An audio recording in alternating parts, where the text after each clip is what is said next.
Hi, everyone. Thank you for listening to our podcast. Tiffany and I give our all to this podcast with curating information, researching platforms, and creating a show with the best up to date information we can. We have a vested interest in the growth and health of your business and hope that you feel the same way about us. We've joined Patreon.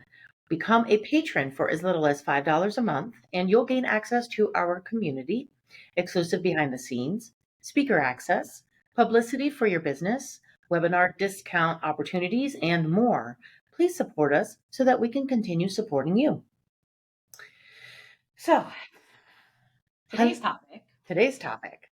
Hello again. Welcome to the business behind small business.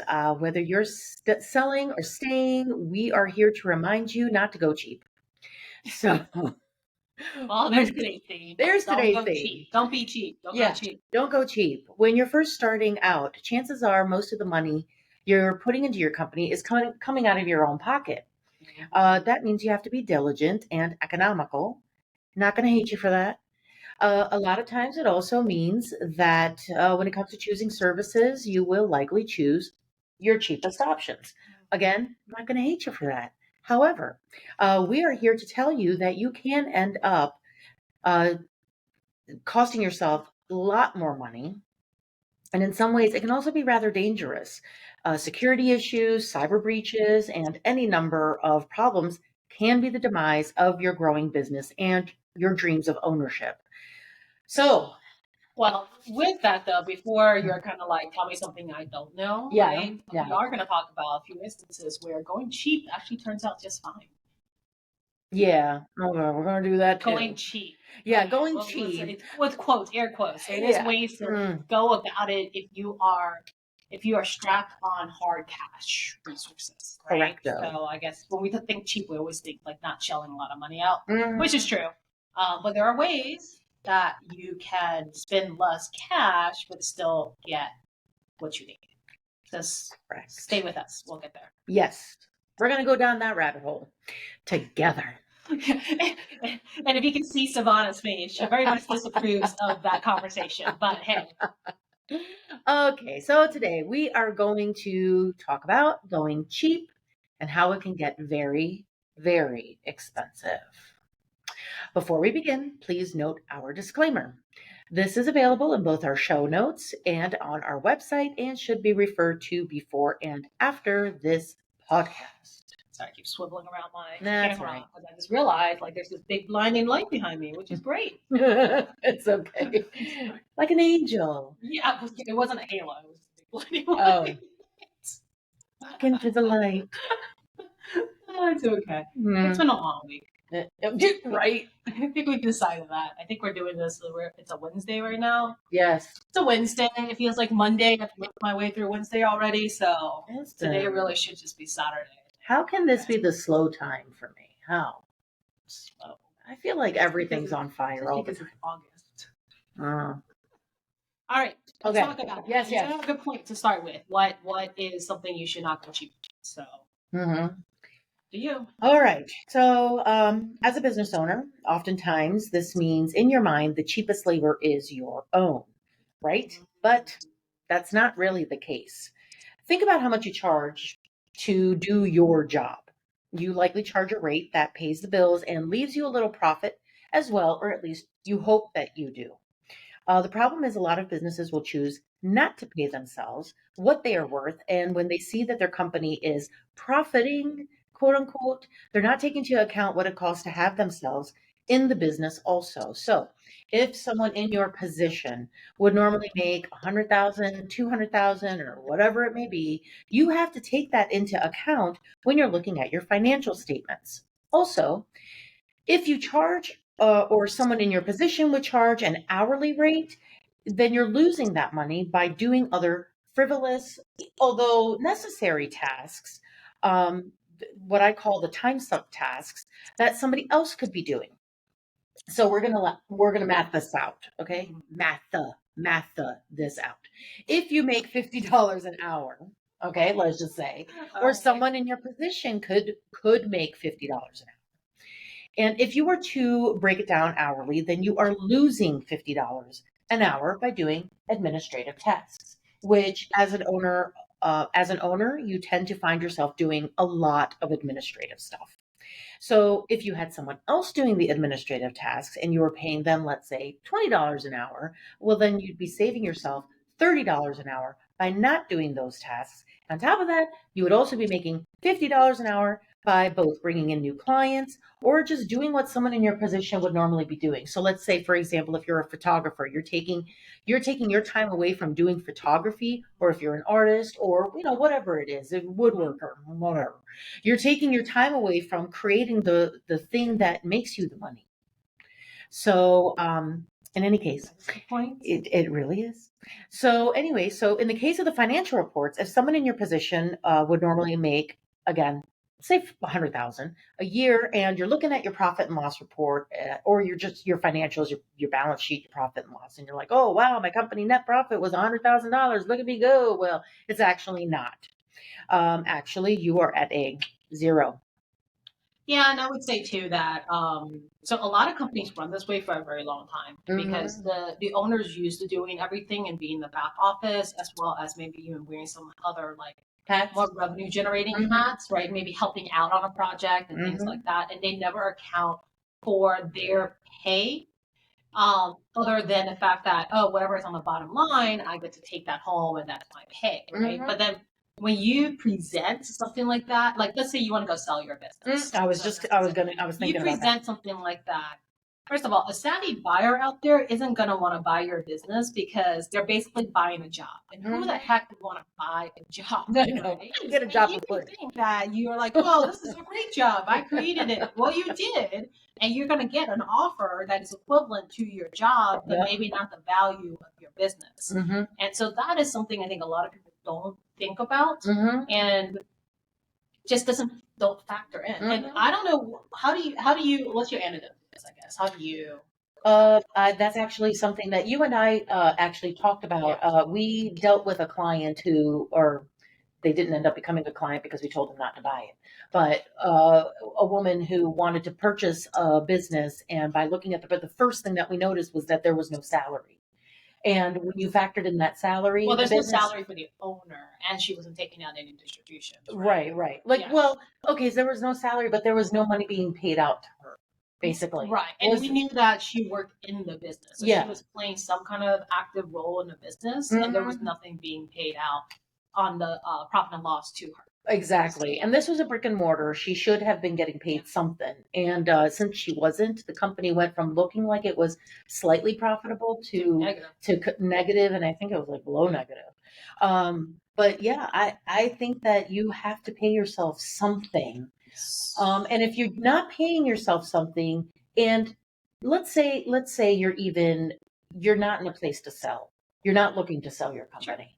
You are looking to grow your company, and you want to do it in a healthy manner. You do still have to take into consideration what it would cost to pay you.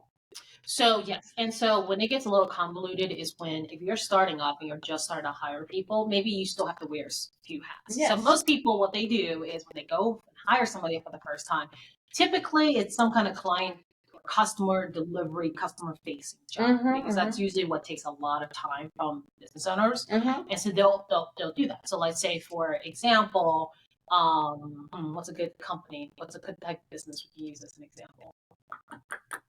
I feel like anybody in the service industry, or not necessarily just service industry. Let's say a coffee shop. Yeah. Let's say you go and you open a coffee shop, right? The first thing you're probably going to hire is people who are either baristas or people at the cash register because you're probably doing both of those to start with, right? One person shop. So for every role you play, you just need to remember that could be an individual person outside of you. Right. And how much would you pay that person to do the job you're doing for however many hours? And you should kind of factor that into your profit and loss. Yes. Now, maybe you can't factor that in by putting it into your books, which is fine, but there's this thing called you can export it to Excel and run some numbers on it, right? So add an extra line in and just pretend if it wasn't just paying you, how much would you pay someone to do that job? And then eventually you also got to remember that you are the manager of the business at some point and you are the executive of the business. You hired a manager. So then again, as the executive of business, how much do you expect to pay yourself as that role? So if you think about it by roles and look at your profit and loss, including those numbers, you'll have what's what we call a little bit more normalized or more realistic bottom line, which is important because even if you aren't selling, even if you want to build a legacy business, even if you want a business that's just going to last for the next 5 years, you kind of want it to last for the next 5 years, right?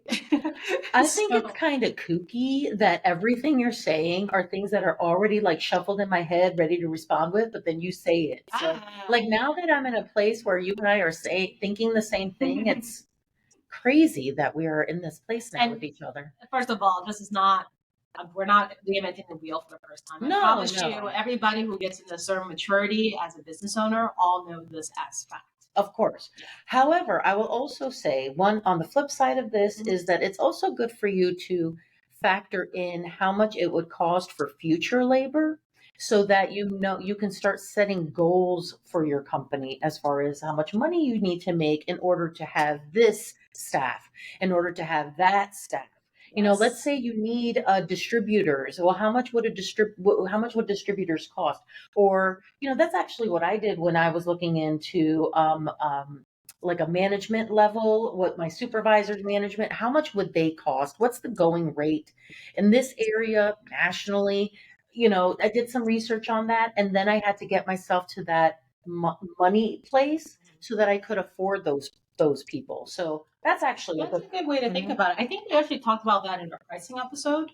Is how to build up your pricing. And one of the things is, you know, design your team now and build a pricing that can accommodate these.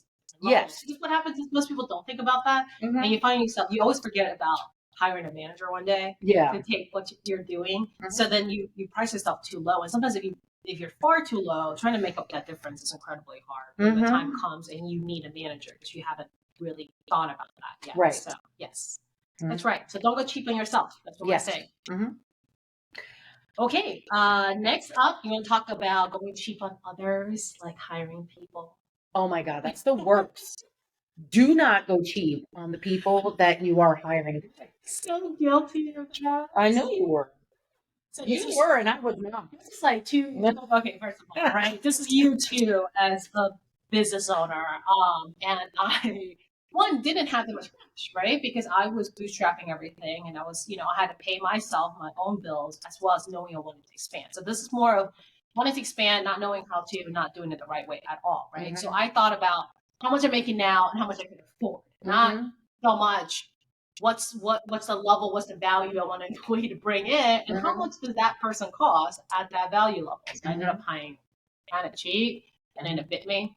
Because then, you know, as quickly as I hire them, it's probably as quickly I ended up having to let them go. And like, first of all, most people stay on board for at least a month, right? Like you don't know how they perform until a month is over, which by the way, a month is a seriously long time and expensive because you still have to pay the person. Just because they didn't perform doesn't mean you can be like, oh, I'm not going to pay you for the last 2 weeks. You're kind of illegal. A little, slightly illegal. Yes. So, you know, from that was a lot of lessons of not hiring cheap. And then, you know, instead of thinking about what I can afford, you know, think about like, how can I make more money to be able to hire the right talent? Right. How do I do that instead? Well, that goes to the whole projecting your future staff. But you know, like what I did was the opposite of you. I got myself to a place where I could afford one person at least who could work full time for me. So she was taking on a lot of stuff. And the funny thing is that she's still with me. Good for you. You know, but like it helped me with my retention. Granted, I will say that things went all kinds of sideways after COVID. Well, that's a whole other episode. That's actually, that's going to be the next episode because, you know, disengagement and whatnot. Yeah. But maybe not because we're not going to talk about COVID. No. We're not going to talk about COVID. No, we're going to talk about what exaggerated by. Yeah, exactly. Conditions of COVID. It was always there. Yes, for sure. But in any case, so if you are in a place where you really do need to, let's say, again, we're going to take the coffee house. Let's say you really need to hire more than one barista. You've got to get yourself somehow in a place where you can hire at least two people. Or here's a better idea. Don't start a coffee shop until you think you can hire at least 2 people from the jump. That's my personal opinion. So the other thing I would say here too is this is where someone's going to shake her head. We want to talk about how you can go cheap, right? So what I ended up doing was, I don't know if I probably would do it again. I didn't know that much then, so I feel like I probably spent a lot more time trying to figure it out. So hey, learn from my mistakes. Don't do this, right? But I mean, what I did end up doing is, I did end up hiring more junior experienced people because that's all I could afford. Mm-hmm. And around here, especially where we are at DMV, like it's just as a small business, it's sometimes really hard to hire because you can't pay as much as the big companies around you, and so they're already there grabbing on the talent, and you're kind of like this tiny little company, paying out 50-75% of what they can, and that's not even including the benefits that they're offering. Mm-hmm. And so I ended up hiring a little bit more junior level, and then offering more flexible like types of benefits that I know that would be appealing, and then the cost, what really came in that was not hard cash, was really my time and effort to basically train them the right way. Yeah. So I didn't quite go cheap in the sense that I didn't end up spending less. I just spent less cash, but I still, I made up for it with time and effort, which, you can also argue is just expensive, if not more expensive. So that is true. So do we talk about professional services? Yes. Yes. Okay, so not only should you not be going cheap on yourself or your team, but you absolutely should not be going cheap on your professional services. So what does that mean? What is a professional service? Do not go cheap on your attorney. Do not go cheap on your insurance. Make sure you have insurance and the right insurance. Absolutely do not go cheap on your bookkeeper, your accountant, or your CPA. First of all, that's not 3 separate people always. Yeah, it's not always 3 separate people, but like whoever it is, don't freak out as you go and hire 3 separate people. Yeah. I mean, whomever it is, that's going to be, your bookkeeper, your books. People who are going to handle your finance. Yes, that's the word. Don't go cheap. That's it. These professionals are the gatekeepers to your company, whether or not you see it that way. It does not matter to me. They are your gatekeepers.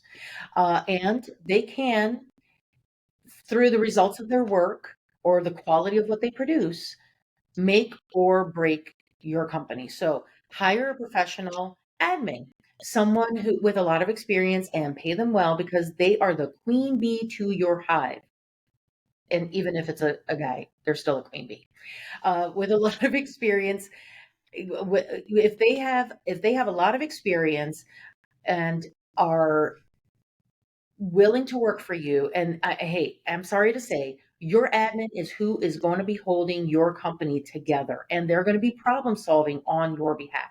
So if you can find somebody who would be an admin for you and can problem solve on your behalf, I tell you that is worth its weight in gold. If you cannot afford to hire, especially if you're not good at it. Oh yeah, absolutely. Yeah. If you cannot afford to hire someone full-time or part-time, there are companies out there that you can contract someone, like mine. But not just me. I'm just saying, like, there are people that you can hire on a contracted level, and I'm sure that you are connected enough that you could hire somebody that through a friend of a friend or in a friend, other words, this is not a high school student. Absolutely not. No. And not sure is your bookkeeper should be a high school student. Nor should they be related to you. Yeah, I would definitely say that's not. Or married to you. Yeah, that's probably just good for you. For sure. Do not do that. How many times have you heard this remark? My spouse, I'll just use the word spouse. My spouse has an MBA in finance, and she or he has been handling my books, so it shouldn't be that bad. Yeah, no, it's a disaster. I've heard that. I've heard that more than once. Me too. It's a disaster every time. So every single time. So professional services. That's first and foremost. I say before you even go into business, you need to find out how much they're going to cost and whether or not you can afford it. Because if you can't afford it, most definitely your insurance.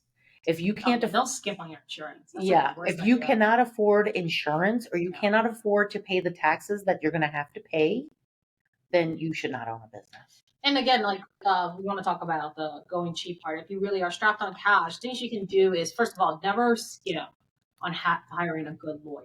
Oh, yeah. Look over everything. Now, if you can't afford the hourly rate that they have, I mean, there are things you can do, right? Like you can not have them create your contract from scratch. Right. Maybe come with a template and then have them help you revise it, which will save a lot of time because they tend to bill on hourly rates, right?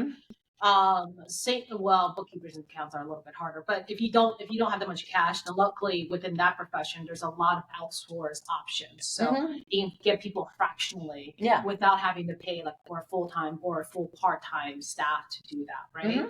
And then what was the third professional services you brought up? It was legal, it was accountants, I think that might be it. Insurance and admin. Insurance, insurance, there's just no getting around that. That's a hard cost that's the first thing you should make sure you have money. Absolutely. That's gonna help you in the long run, and that's just not something that you want to go into business without. Even if you think you don't need it, first of all, it's insurance. You hope you never need it, but it's there for a reason because there are circumstances that you can't even foresee that may happen. And it's not that expensive.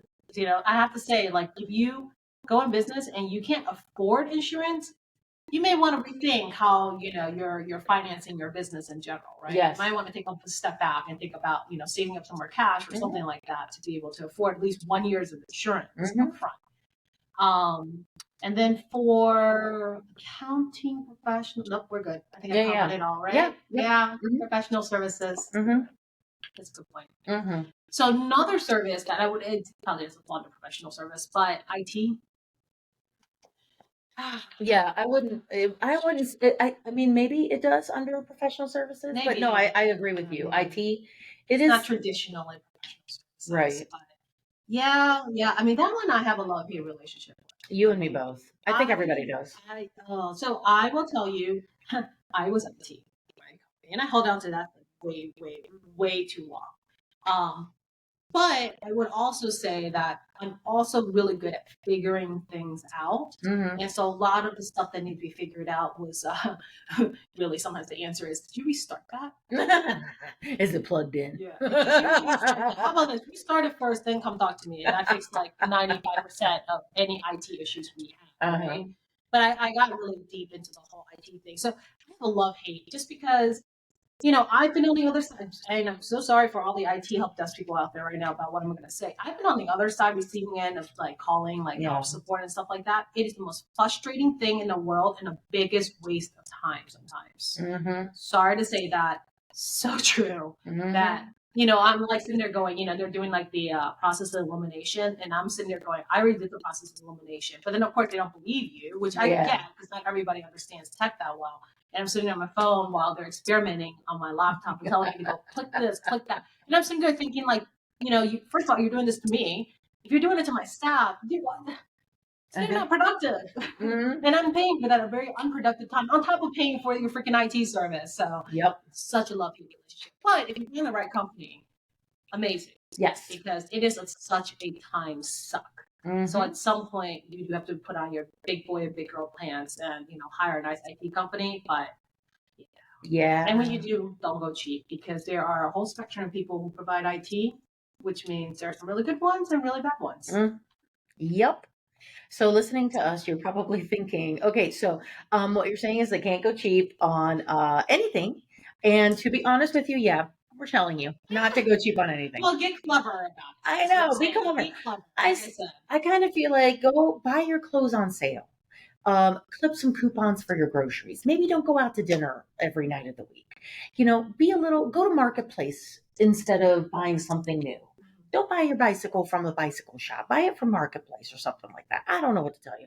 But you can do cheap in those areas or do more budget friendly in those areas so that you can afford to not have to go budget friendly with your company.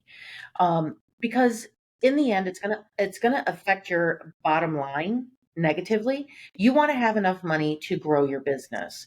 And personally, I don't see a negative to that. What I do see, and I think what we're both saying, is that budgeting is going to be really important. Like, I think budgeting is kind of the antidote to this entire issue about going cheap. There are things you absolutely need for your business. You just can't get around it. Yeah. And you don't want to hire the cheapest option out there. Mm-hmm. Now, are we allowed to talk about, are we in a segment yet where we're going to talk about truths, or we are at the raw truth okay, now. then it's only skip into that, right? Yeah. Okay. We're just going to go straight into the raw truth. Okay. So, I think if you can find something for value at a good price, and I think usually that's what it is that the value and the price somewhat aligns, that's amazing, right? But then I think some people think too much about what they don't have, and they try to go out with that mindset of, oh, I only have $5, so I can only hire anybody who's willing to do $5. Although the person you need really needs to be paid like $20, right? That's just not the way we go about it. But, there are a lot of great options out there now, right? There's a lot of software options that can really cut down on the cost of things. And then I would say I was a big fan when I was kind of bootstrapping of using contracted services from Fiverr. That's Fiverr 2Rs or 2Bs. I can't remember which one it is. I think it's 2Rs. I think it's 2Bs. Oh, well, there you go. Anyways, maybe. I don't know. But you know what we're saying. It'll come up. Yeah. Right. So Fiverr was like, I found some great people to help me out on Fiverr for a price that I could afford. But again, what you don't pay in hard cash, you make up for in time and effort. Yes. Right. So with Fiverr, guess what? You have to read all the reviews. You gotta kind of do your homework. You do still have to do some back work. Right. Like me going cheap on hiring people because I couldn't afford that much. My alternative was, let's go ahead and hire more entry-level people, and then I'll spend the time and effort to train them up. So that, again, is still a cost. And then I feel like when I was like starting out, I probably did some bartering, meaning that somebody else had a service I had a service that they could use, and then we kind of bartered. So there was no cash exchange because neither of us had cash, enough cash to exchange. But again, what was the currency in that case? Time and effort, right? So, yeah. And we're going to mention some more in our talk about books, apps, platforms, stuff like that. So, but budget. Yeah. Budget. Yes. How much would you say if you were going to start a business? Like, how much would you say somebody should maybe just have set aside to kind of be their budget? It's hard to say because it depends on what it is that they're. Yeah. Well, outside of like you're not like I'm not talking about like you have to like buy a product or anything to actually resell it or to sell it. Like you're not building a product, but what do you think about all the back office and just the setup and the running of the business? Not including hiring people, because most people can't hire in the first year or for 6 months at least, right? The way that I look at it is that you should, if you have a partner, or even if you don't have a partner, you should have at least 6 months of living expenses at the least. You should have at least 6 months of living expenses to float you until you can get your feet firmly on the ground. Because I'm a little bit more pessimistic than that. I prefer a year, and we had to really tighten our belts for a year. And my husband had to be more so the main breadwinner, so that I could afford to grow my company. For the time being. And it wasn't until my second year when I started to feel like I was out of the red. But it helped having that 1 year to feel a little bit more free to experiment with how I wanted to grow my company.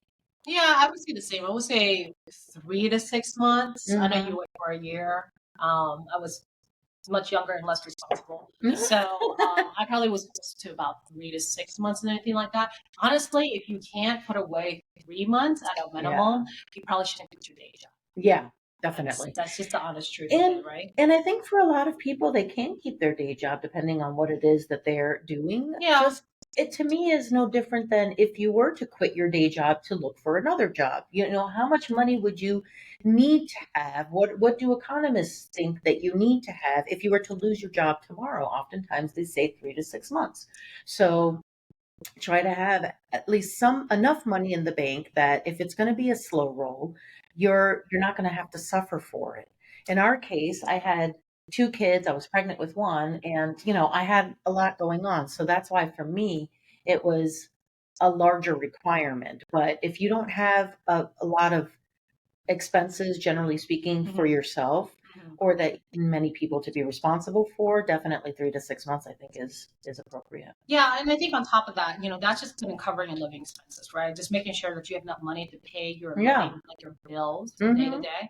I would say that if you're starting a business, I think 10K is a good round number for your. I would say so. 10K stored away as your budget for your business. Now, again, like we're not talking about you going out to hire somebody your first year or your 6 months, and you're not, having to shell out like costs for like product or parts of your product to be able to put it together and things like that. This is just for the startup, the setup, the legal, the accounting, the software, all the things to kind of get your business running, the incorporation, whatever the case may be. I would say if you set aside about 10 grand as your budget, you should be pretty good to go. Yeah, definitely. So for myself, when I first started out 12 years ago, I would say what it is that we do, people would say, "Oh, are you a virtual assistant?" And I'm like, no. But that was also my fault because I wasn't truly articulating what it was that we did. And oftentimes people would kick the tires and then they go and hire somebody that was offshore to either do their books or admin services. Now, offshore can be beneficial for some people, but when it comes to doing bookkeeping or admin services, it's really touch and go. I would say that probably. First of all, it's also two very different skill sets. Yeah. That's the one thing that has always occurred to me, that people think admin and bookkeeping are the same skill set. Yeah. Right. No. And that's when you are going cheap and incredibly naive, if that is what you're looking for. Or office manager. Yeah. And bookkeeping are not the same skill sets. Not at all. And if that is the case, then you might want to ask yourself some questions. Right. And it's not about what they can do right. It's about how they can fix their mistake. That is always where they get caught. Just because your office manager could do your books doesn't mean they could fix a massive mistake either. Well, that's when you need somebody who's a bookkeeper. Most people feel like doing your books is just entering data into a system, right? And that's the thing, is booking more. And I think part of it is also, there's also a lot of people out there who are office managers and who are admins that have been asked to, or they volunteer to say, "Oh, I'll do they call it doing books." It's not doing books, right? Putting numbers into a system is like me typing something into Excel. Yeah. Doesn't make me a freaking like mathematician. I always say, just because you're holding a hammer doesn't make you a carpenter. Right. Or just because I can type out what looks like a contract on, Word doesn't make me a lawyer. Right. So there's experience, there's context behind that people confuse. So if you want an admin to enter stuff into your QuickBooks, then that is what it's called. Admin entering stuff into QuickBooks, not bookkeeping. That's right. Okay. That's right. No, that's right. But you know what? But I think that's the challenge you were running into. Yes. Right? Because you offered both, but you knew very separate skill sets. Yeah. But most people's heads, it's not a separate skill set. And 90% of the time, the books would come back mucked up and they would need me to fix it, or, they were paying $5 an hour or $6 an hour for somebody to do their books, or $5 an hour for somebody to do admin services, but they spoke so little English that often they would find themselves, and this is real problems that people have come to me with, that, they'd have to do 2 or 3 times more of the work so that they could fix whatever it was that the admin wasn't able to do.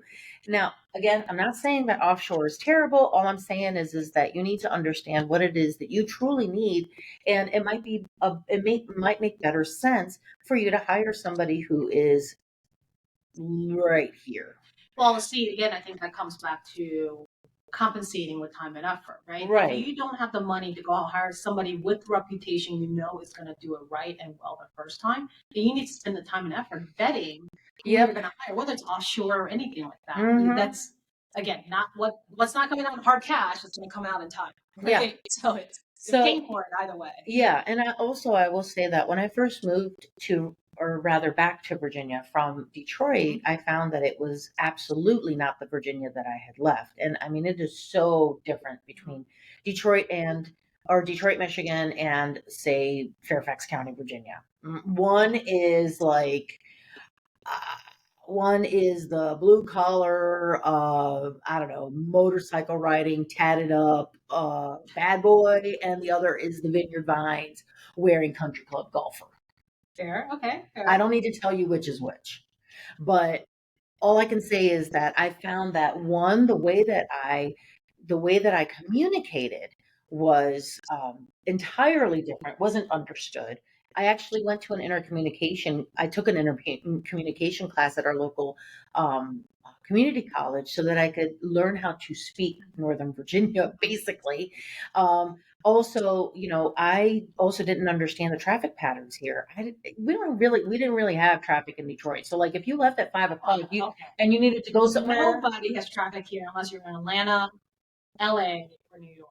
I mean, Know what the traffic is like. yeah, but I had no idea. Yeah. So, like, if you have somewhere to be in 20 minutes and you leave at 5 o'clock, you'll be there in 20 minutes. And like, if it's Here, it's like definitely 40, especially Yeah. between hours of 9 and 11. And, right, like if it's 20, if 4 it's to 6. yeah, like if it's 6, like the first in-person client that I had, she was 5.5 miles away from me.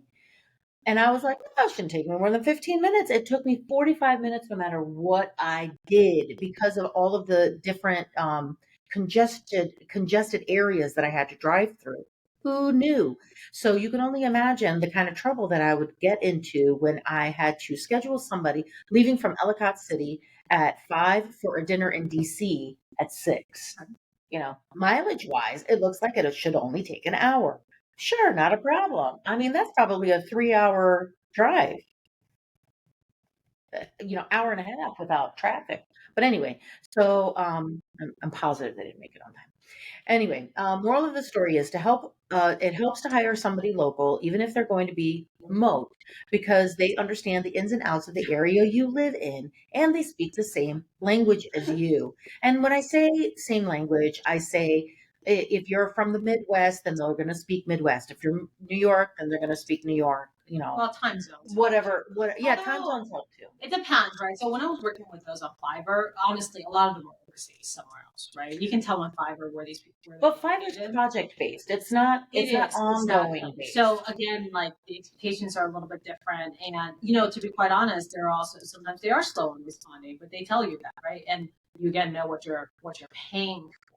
But the people that are on Fiverr, I've used Fiverr as well. I feel like the people that are on Fiverr also know that they are held by a certain expectation. They're not. I know that when I have used people on Fiverr, I've had a great experience. Yeah, I think the platform kind of instills like a quality control. So that's what I'm saying. Like, I'm not saying that all offshore is bad. I'm just saying, just know what it is that you're hiring for, and talk to yourself about it. Like, is this going to make sense for me? Fiverr would make sense. It's project based. If you're not in a massive hurry and it's not something that's compliance, doesn't need compliance, doesn't have a liability connected to it, is not going to be, I don't know, sensitive to anything. Well, you're totally fine. The risk. You probably want to hire. Yeah, right? The closer to your home it should be. That too, especially if you're living in an area like ours. Not demographics, geography has a lot to do with it, for sure. Absolutely. Around here. But like all in all though, I mean, it's just, how would you say it? You end up paying for it one way or the other. If you don't pay for it today, you'll end up paying for it down the road. Meaning that, I want to say I went cheap as much as I was very naive and I didn't feel like it was worth the price. So I guess I did go cheap. So when I did that for like marketing process and whatnot, I'd spend a lot of money later on in the business to undo everything that I didn't do properly the first 2 years because I didn't hire marketing professionals, the right marketing professionals to help me put in place the right thing. Mm-hmm. Now, I find that the same way with, I think IT folks will tell you the same. It's a lot harder to undo something than it is to start fresh the right way. When it comes to accounting, finance, for sure. You want to try to go back 3 to 5 years? Oh, that's going to cost you a penny. For sure. Mm-hmm. So it's kind of like, you're going to end up paying for it anyways. So it's whether or not you want to pay the right price now and reap the benefits now, or you're going to kick the can down the road and eventually hit a hard pace where you pay more, probably even more than what you would have paid in the beginning, to undo everything and then get it back on the right track. I will also say though that this is not, I know we're speaking a lot to small businesses, micro businesses here, but I'm this talking is about like $10 million businesses. Still. yes. I mean, I was gonna say, like, this is for the My 10 client million. pool was 5 to 10 million. They were all like this. Yes, they're all like this. Well, I don't want our listeners to think that they're These they're are not excluded from this. startups. These are not people who've been in business for a year. I'm talking about people who've been in business for 10, 15, maybe sometimes even 20 years, right? and if you're making 10 million, 30 million, 50 million, Yep. whatever it is, I had a client that was 60 in the 60 millions who literally could not see what the value of a bookkeeper was. But, again, I guess I could argue the fact they got the 60 million and not needing one, but think about how big they could be if they had them. well, there's more to it, but Okay, anyway. well, anyways, not for this episode. But regardless, what I'm saying is that if you're looking at your company's budget and you're like, oh, maybe we need to cut here, we need to cut there, it's okay to trim the fat, but don't trim the fat and then for the sake of forsaking quality. Yeah. So you definitely, so when you get bigger, you want to trim the fat, right? In a sense of maybe you overhired. That's trimming the fat, right? Maybe the way you package your services and your offering isn't effective anymore, and so maybe you need to trim some fat around there. Yeah, right? That's trimming the fat. Like you can't get away from the basic and like foundational things you need in your business. Yeah. It's gonna come haunting you eventually, and I mean. Look, I get it. That's why we did well because we picked up a lot of clients who needed a lot of fixing up and cleanup before they got it right and going forward. But it's also painful, right? That you can tell. I mean, it still hurts the business when that happens. So, hey, and we are about to go diving into famous examples where we're going to talk about that. So now let's go into when she says we, she really means. All right, so in each episode, we like to connect a famous example to our discussion to help you relate our talking points on a more global or well-recognized scale, revealing the dots between the living room startup and the success story on the cover of Forbes. Sometimes we use exact examples of either famous persons or successful business owners of today or in history, and sometimes we use examples of people who inspire us and have inspired today's discussion. And Sevana was so inspired that I forgot to do my homework. So, you know what? I'll let her take it. Because you forgot, I have two people. Of course you do. One of them must. No. Whoa. What? Yep. I know. I'm just, surprising everybody all the time. Okay. So my famous example is going to be on the two different companies. So we're going to start with Circuit City. What a freaking train wreck that. Oh God, it makes me so sad. Arguably, the biggest blunder was firing all of their experienced, better paid workers for cheaper, inexperienced ones. That was a decision that they made collectively to that's where the whole trimming the fat not thing. Trimming the fat. That's just going cheap. That is. Yeah. So in all, they fired over 3,000 employees, and it was supposed to be a way for them to save money. Spoiler alert, it did not, in fact, save money. Where are they now? Not around here. Okay. Not anywhere here. In a cemetery somewhere. The highest paid employees were the most experienced employees who had accumulated higher wages over the years.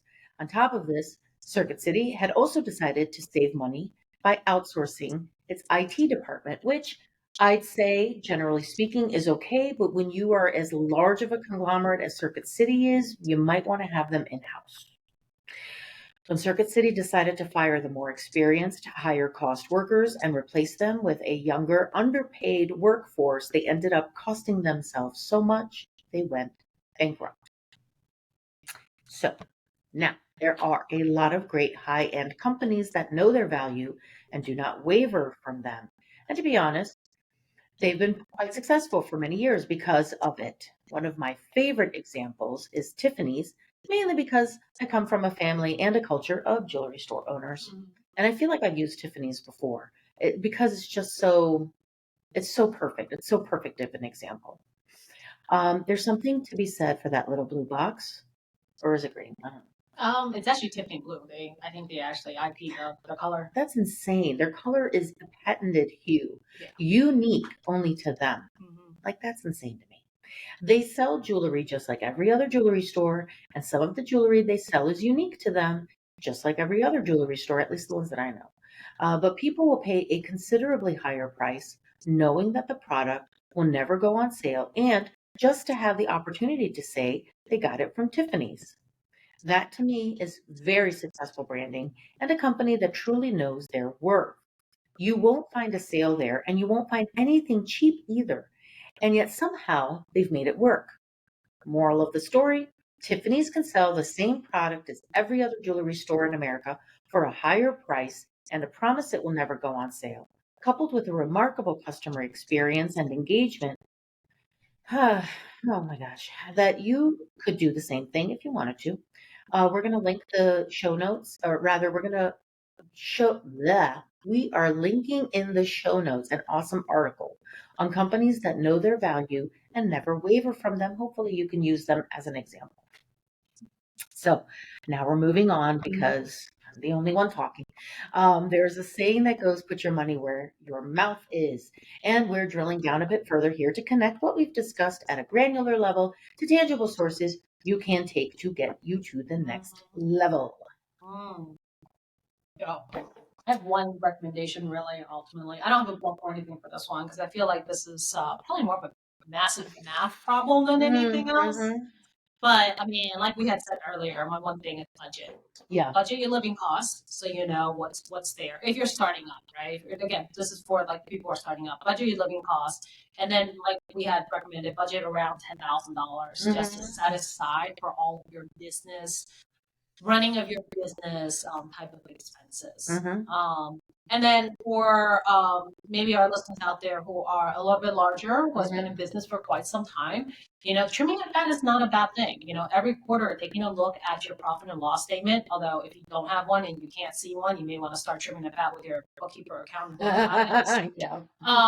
But taking a look and really questioning whether or not, you're getting the value of what you're spending for. And if there's any parts in your business that you feel like could be better, that's people related, that maybe you are underpaying, and that's part of the problem, right?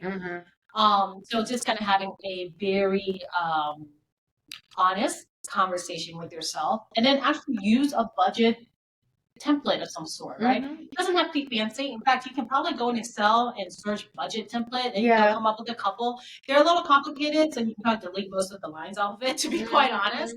But your budget doesn't have to be incredibly, like high tech. Yeah, it just needs, money coming in, and then you just start listing the type of money that needs to go out for you to have a viable business. And then that will give you like a real goal as to how much money you need to make in order to cover all of your expenses to get to whatever profit that you want at the end of the day, right? And doing it in your head doesn't count. If anything worse comes to worse, write it down on a piece of paper or a notebook. But you got to be honest and do that math for yourself. And there's just no two ways about that. Yep. Yeah. And I get it. If you can't afford to hire all these professionals right now, your company, though, should not be suffering for it. I highly recommend you look into Google Workspace or Microsoft 365 to create a virtual storefront. You may also want to look into Zapier for automations and connect it to the platforms you use to run your everyday business. Most important, in my opinion, as a bookkeeper, I'm sure you can find someone who will either exchange services with you or you can lean on a monthly or quarterly basis just to ensure that your books are clean. If that person also has a QuickBooks wholesale account, maybe you could ask them to if for a discount for a paid subscription, which can only be brand new. It has to be a brand new subscription, but it doesn't hurt to utilize that. I want to say it's like a 30 or 35% discount a month.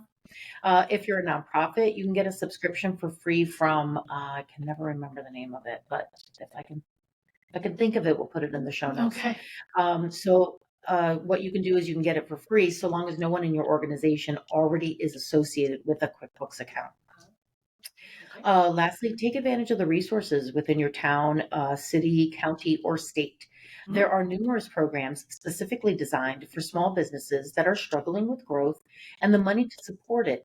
You could qualify for a grant, which could make a huge difference for the future of your business. It doesn't mean it's not only for companies that are very small either. It's not like you have to be below a certain income. It could be for multi-million dollar companies, but multi-million dollar companies sometimes require cash or have cash flow, problems as well. Mhm. So, yeah. All the things. Yes. All the things to keep in mind. Yes. So please join us for our next episode where we will discuss reconnecting with your disconnected remote team. Please show us your support by following us on your preferred podcast platform, social media, and YouTube. We'd love for you to also share our episodes. All of our links are posted below. Until next time, mind the business behind your small business because all great success starts small. Bye.